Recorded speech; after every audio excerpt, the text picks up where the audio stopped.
Hello and welcome to the End Step. Maria Bartholdi, Paul Sheehan, and Rich Hagan here from Pro Tour Rivals of Ixalan. And we're going to kick things off with our card of the day. Paul, what have you chosen and why? My card of the day, not a modern card. I'm going to go with Angrath the Flame Chained.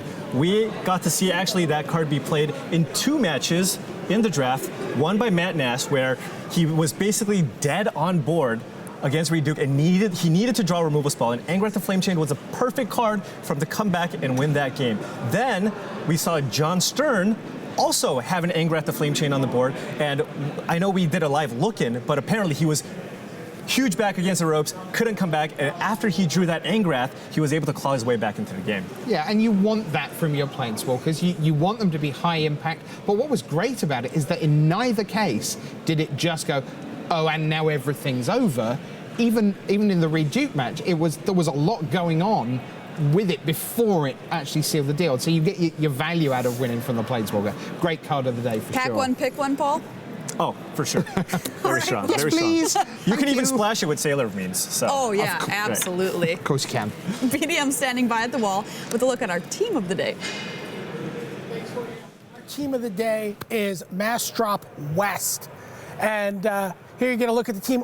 All 6 players on Team Mastrop West through to day 2. They came into this tournament in 5th place in the Pro Tour team standings after one event. And, not some medium records there at the bottom, but all 6 players still alive to make a run deep into day 2. But John Stern leading the pack for them at 7-1. Just a great result for him. And kind of ironically, this was the one event where John Stern didn't really work with the team. John, usually the godfather for the team, he's the person who handles all the arrangements, all the logistics, and he's like, you know what? It's been too much for me. I need a break. This is a modern Pro Tour. I can test online. I can get a lot of drafts in. I can play modern. I'm going to stay home and test by myself, and then I'll show up and I'll play, and hopefully the team will do well. And John is leading the pack right now. So Mastrop West, maybe a little ironically, our team of the day here at the end of day 1, Pro Tour Rivals of Ixalan. Thanks so much, BDM. Well, that is our team of the day. What about our match of the day? For that, we go to Tim and Riley. Thanks, Marie. We've had a bunch of really good matches in our feature match area. Modern, always delivering so many different decks. But for me, match of the day was actually one that Paul alluded to just a mere moment ago.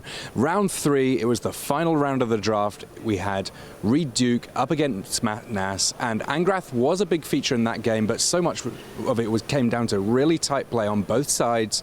Reduke playing around some key pieces of removal from a bit of a monster deck from Matt Nass that made for a super swingy game. Both players at various points super close to just winning it all, and it made for some electric magic. How did you feel about that one? Well, that was a dead set barnstormer, but I tell you what, I've got a different match of the day. Well, really, it's actually game of the day because, of course, we got stuck into Modern straight away after this, Tim, and we were expecting all these, these firebrand decks kicking and bucking like wild broncos. But of course, as we got underway with round number 4, we sat down with Hall of Famer and the new father, Rafael Levy, and another Hall of Famer, Brazilian superstar, recently engaged, Paulo Vitor Dama da Rosa. And I tell you what, you had to hold on because I tell you what, it was off to the races straight away. We had Jeskai control versus blue-white control, and I tell you what, it was a very long one. My goodness me, we had the control mirror, the Celestial Colonnade mirror, and it went 1 game for the entire round. There was a result at the end of it. I'm not going to spoil it, but it is absolute essential viewing for anyone wanting to get those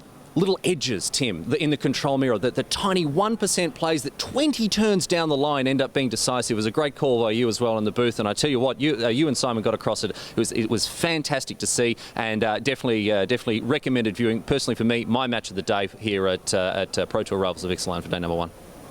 There you have it. A little bit of contention, but that's got to be a good thing because that means we must have had a great matches. Do not miss either of them. Head back and check out all the videos from Pro Tour day 1 here at Rivals of Ixalan. So, you know how we were waiting for quite a while for that last result to come in? I've just taken a look. It was Kim Stroh of Denmark going to 7-1 over Teruya Kakime of Japan at 6-2, which means that the last winner of day 1 going to 7-1 was Lantern Control. Of course it was. Of course it was. Everything makes sense in the world now. It's all is right with the world. Well, that's our match of the day. What about our player of the day? He was definitely a rival to beat, and BDM's going to talk to him. Thanks, Maria. I'm here with Adriano Moscato, our player of the day, 8-0. Third round of the tournament, you sat down at the rivals table. Yeah. You had to beat someone.